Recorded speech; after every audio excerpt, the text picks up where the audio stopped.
respected Dr. Karthikeyan, respected Maya Daruwal, dear friend Dr. Salim Ali.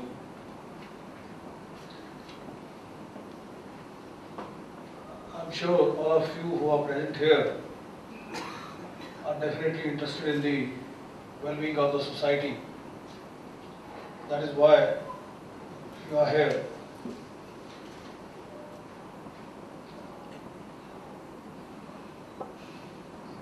You see, I in fact, in any case, had not thought of what I am going to speak, and what my fellow panelists have said, that gives me the food for thought. You see, if I may say, when we talk of street violence and what can be done, the thing which perhaps will describe it best, and also why there are a lot of regrets, particularly of those who are not part of the system. You see, those who are within the system, they do have a lot of regrets, but their regrets at times are lesser than the regrets of those who are outside the system. Because the reason is what Mirza Ghalib said, हजारों ख्वाहिशें ऐसी कि हर ख्वाहिश पे दम निकले, बहुत निकले मेरे अरमा, लेकिन फिर भी कम निकले. It is, the dilemma of policing is that policing is a very complex activity. When you are a policeman, when you are supposed to enforce the rule of law, and you are maintain peace and tranquility, task is very clear: safety and security of citizens, whosoever may be living in your jurisdiction or may be visiting your jurisdiction. Or how that will be achieved?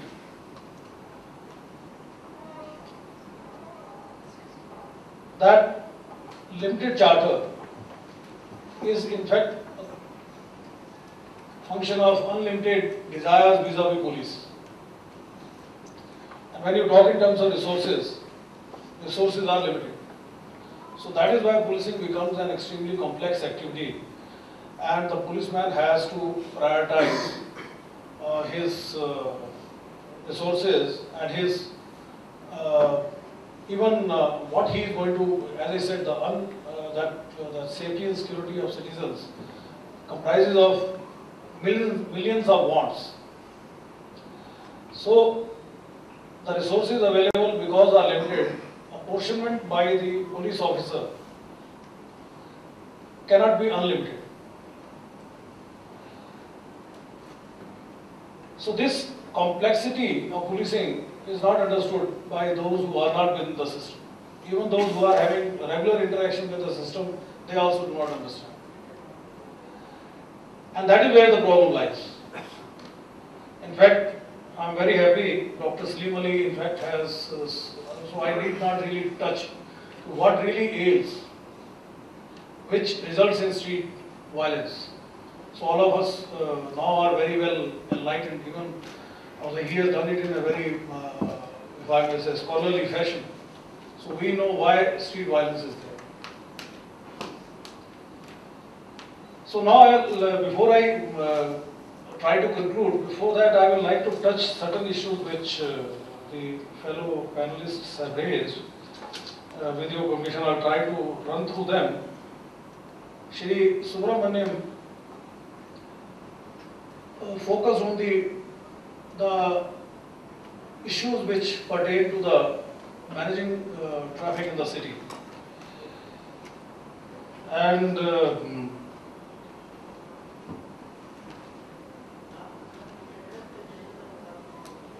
he mentioned of certain very small initiatives, like he mentioned, sorry, not initiative, he mentioned of an episode that 30 years ago, Indian ambassador to Switzerland, when he challenged the police officer's summon or notice, he was confronted with a photographic evidence.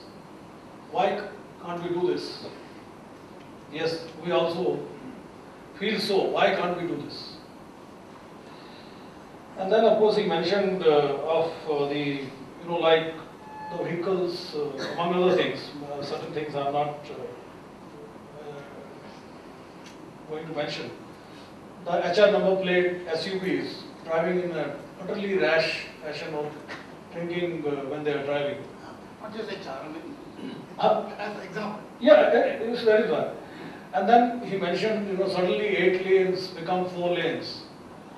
You, whatever advantage you get because of the construction of a flyover, it is lost moment you, when you come to the end of the flyover. Then of course you mentioned the digital India, the technology is, and then how should we have a unified traffic management authority. See, technology is a solution, but when we see Delhi, it is a city-state. Perhaps very few, perhaps we all know, there are very few cities in the world where population is as large as Delhi or where the number of vehicles is as large as Delhi. For instance, in this 1483 square kilometers territory, today population is about 20 million. As per the 2011 census, it was almost 16 million plus. So it is estimated today it is about 20 million. And the number of vehicles is over 8.5 million. So people are competing for road space, vehicles are competing for road space, my resources are limited, my priorities are different. You see, my objective here in Delhi when I am managing traffic with my resources is to make roads safe as far as possible and keep the traffic moving. That is why we don't pay any attention to the parking.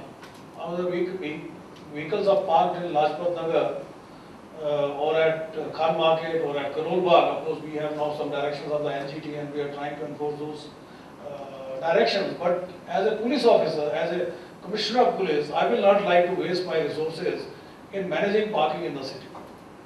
Here the solutions have to be found by the municipal authorities or by the transport authorities or by those who are going to decide the transportation policy at the apex level. For instance, Mr. Subramanian mentioned that Ciaz may cost 1.5 crores in Singapore, but it is costing only 8 crores. 8 lakhs. So that decision will have to be taken, but we'll have to again keep in mind the equity.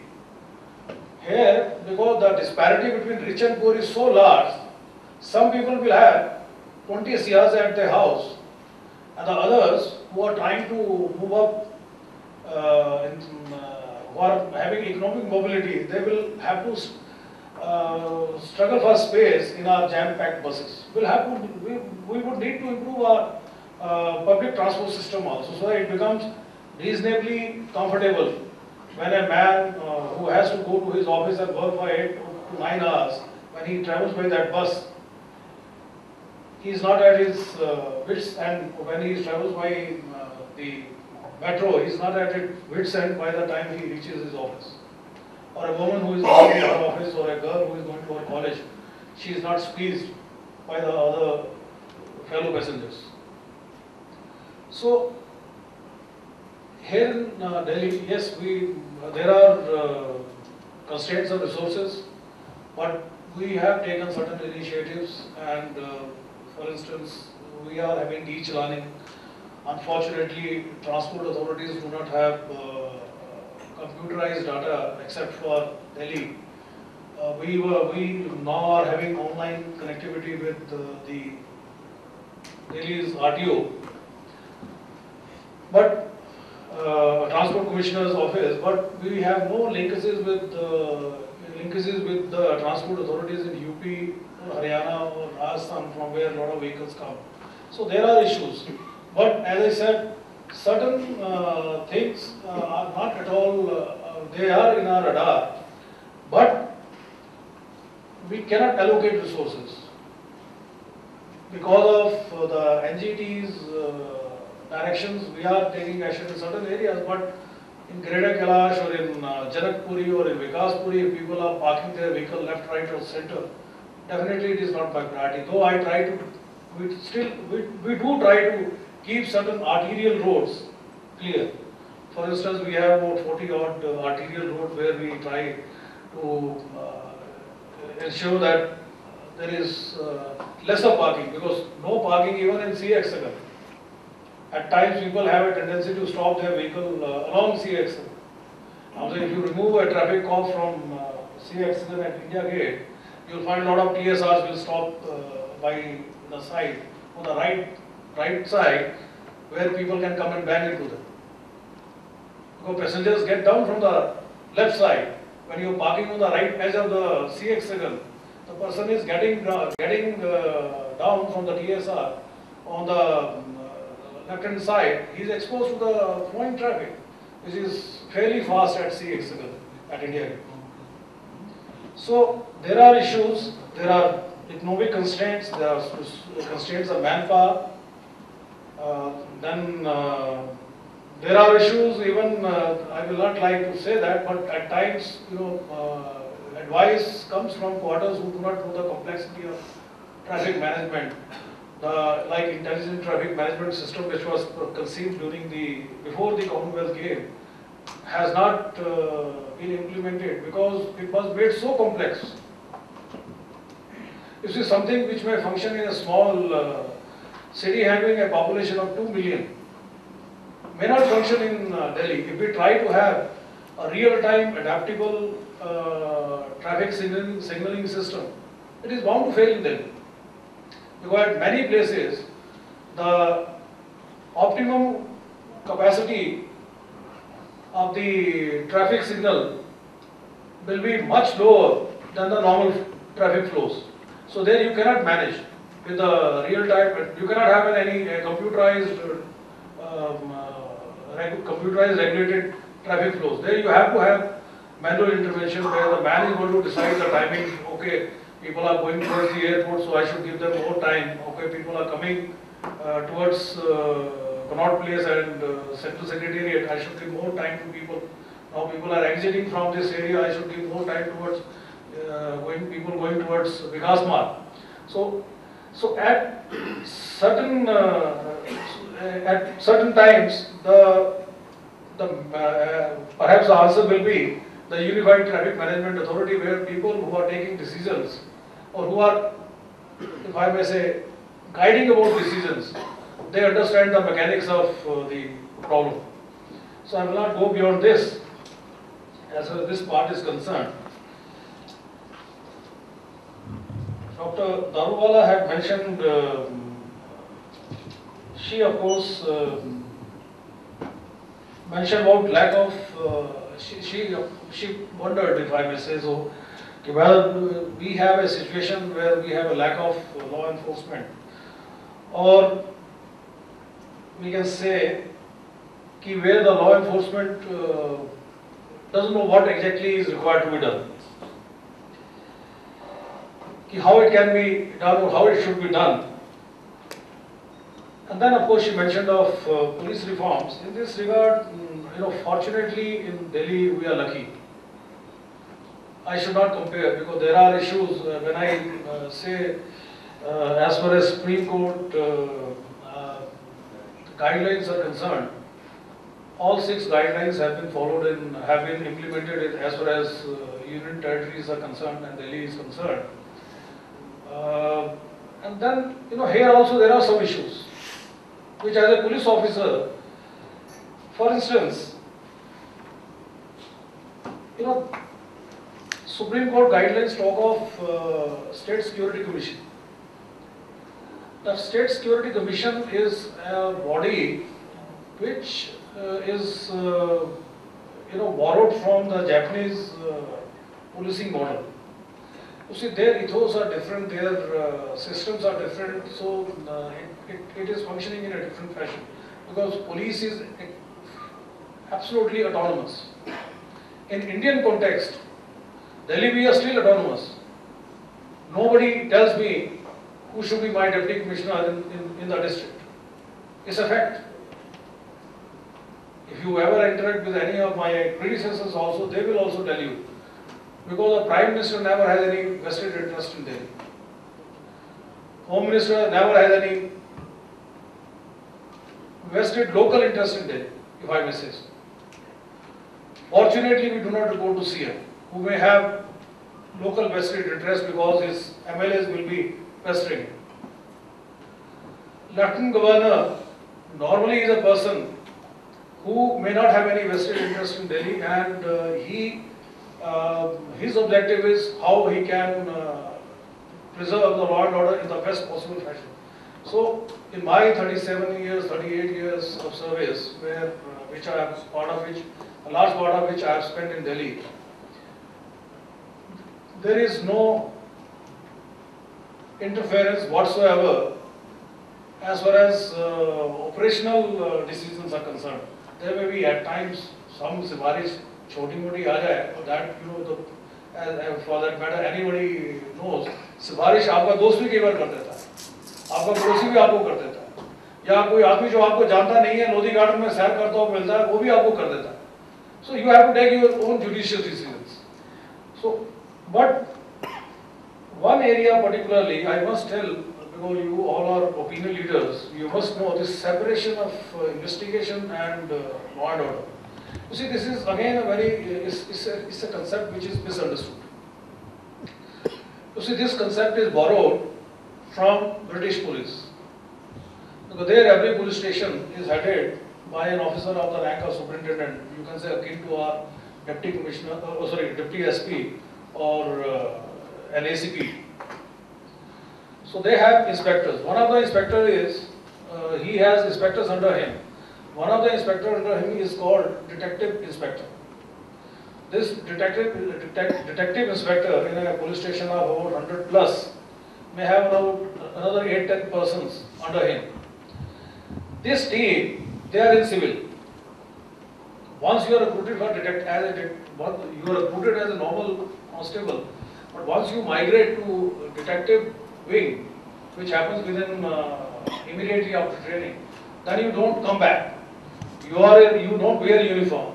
Because you don't wear uniform, you are never, or rarely, very rarely, you are even summoned for any law and order situation. And then the situation in Britain is different from ours. There, detective inspector will handle cases of homicide,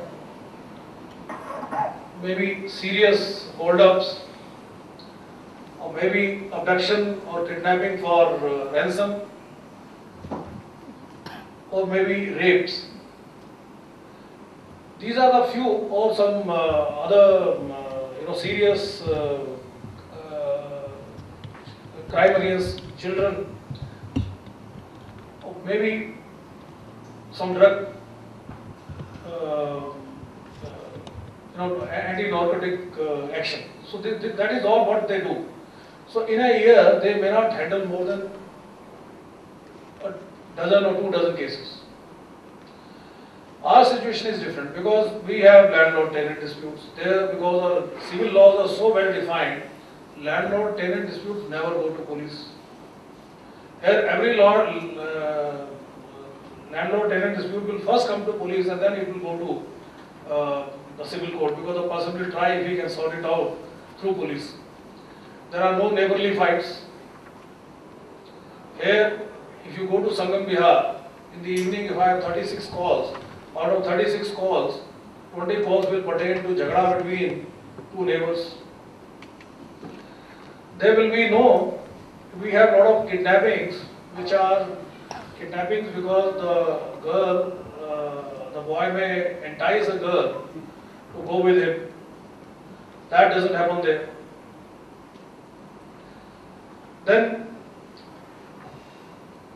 small time, the cases of eve teasing or cases of outraging the modesty, or even rapes for that matter. You see that the way rapes are reported in India, or they are happening in India for that matter. They happen of course in other places also, but their reporting is less. I will tell you why. Why I am saying so? I am saying with certainty. Reporting in India now is better after December 16, 2012. After that Nirvaya incident, there has been, that was a watershed in the way the crime, particularly in Delhi, is being reported. So the person is dealing with about 10 to 12 or maybe 2 dozen or 3 dozen cases. Here, that we have on an average about 1,000 cases in a police station. So there they do not investigate thefts, they do not investigate motor vehicle thefts. In our case, if I tell a person who has lost his purse in a pickpocketing incident that I am not going to investigate your case, they will say police kuch nahi karti. The immediate criticism will be there. If I tell somebody who has lost his property in a burglary, in a house theft, if I tell, I am sorry, I am not going to register you, I am not going to investigate your case, I am not going to catch the thief, it will be a blasphemy. Or if I tell somebody who is robbed of his purse after showing a knife when he is walking towards the railway station from Chandni Chowk, that you have been mugged, I am not going to catch this person who has done that. It will be a perhaps super blasphemy. So here we have neighborly fights, we have landlord-tenant disputes. Somebody has trespassed into my plots. Somebody has sold my plot, which was by making false document. There you see anything. First of all, anything of this sort cannot happen in UK. If it happens, the person will seek civil remedies. Here the person will first come and seek police remedies. Now, I'll tell you how our law and order and investigation is so interlinked that one doesn't know when it is law and order and when it will become investigation. For instance, if I get a call of a jhagda in Sangam Bihar or from Sonia Bihar area, so I will rush. So normally such calls will come around 10 o'clock, 9:30 in the evening. The emergency, we call the person emergency officer, the sub-inspector along with 2 or 3 constables will rush to the spot, PCR vehicle will reach there, PCR invariably will reach first. So they reach there, people are throwing stones at each other in these congested pockets. Immediately any individual fight becomes a group fight. Maybe within the same community or at times between the 2 different communities. So they will try to separate the 2 groups. Now when you are separating the 2 groups, you are performing a law and order function. He will apprehend 2-3 persons. When you are apprehending, it becomes investigation. 2 आदमी का sir फटा हुआ है, he will say, okay, you take these guys in an auto to the hospital. When you are sending them to the hospital, it becomes an investigation function. Now these 2 groups are still arguing against each other. Now the sub-inspector is standing in between and he will try to sort out this dispute. Now this is law and order function.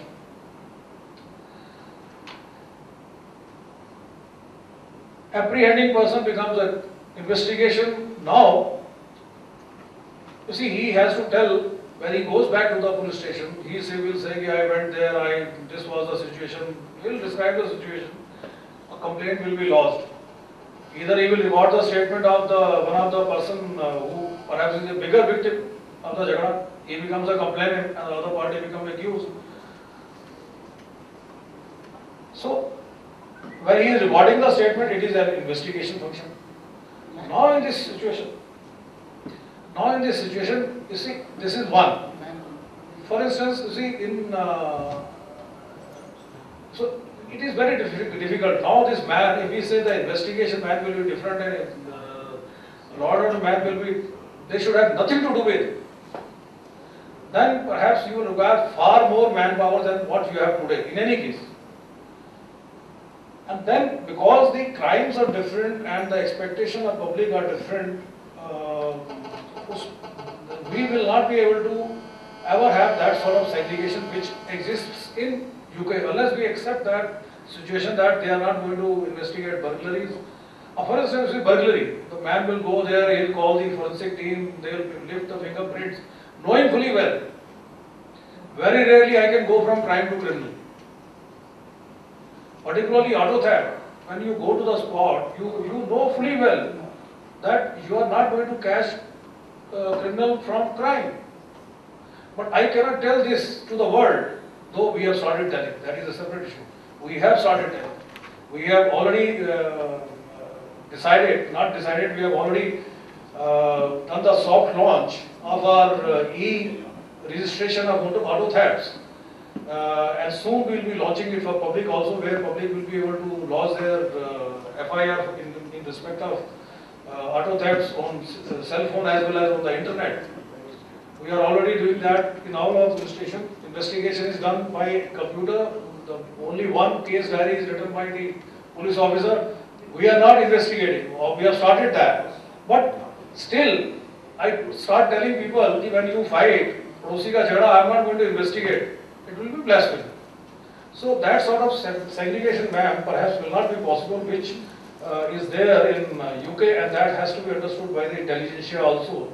Because at times when policemen say we are having some segregation, that is considered as blasphemy by the intelligentsia. Why you are not going by the accepting the direction of the Honorable Supreme Court? Because it is not possible in the Indian context at this juncture. Then, of course, one issue which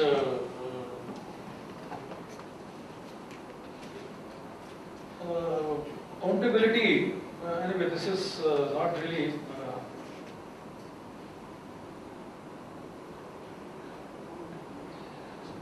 police bias.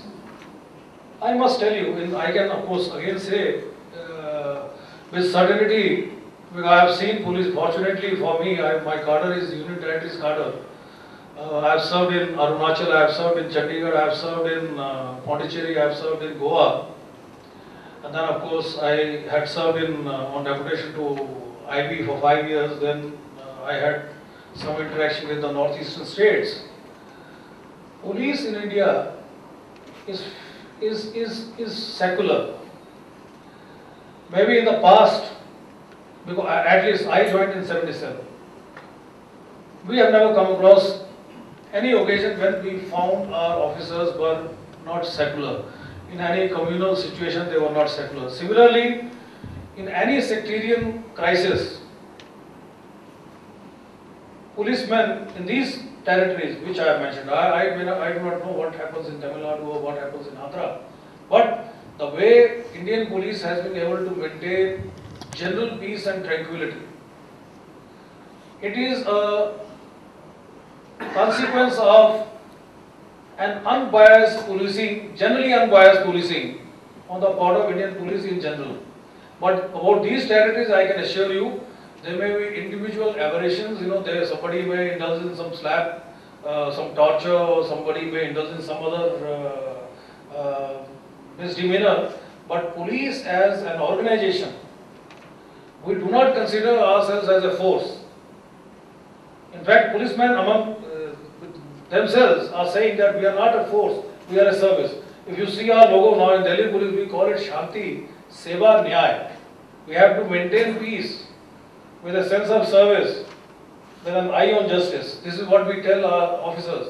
And our training programs, our sensitization programs, rather at times you can say we are biased for the vulnerable sections. And this is the case, as I said, with certainty in Pondicherry, Goa, Chandigarh, Arunachal Pradesh, and few northeastern states where I have seen during my tenure in IB when I was covering northeastern desk. And that also must be accepted by the intelligentsia, because that will encourage police to be, to make more efforts. You see, ultimately, you will have to accept this.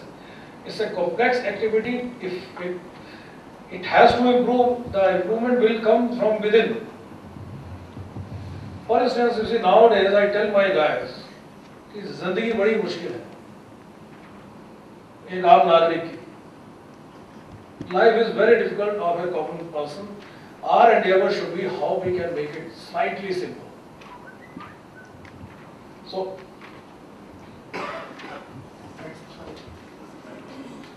So that is where I would like to say that this bias perhaps is again, because you are, when you are not within the system, you do not understand the system. For instance, I said, my priority is not parking.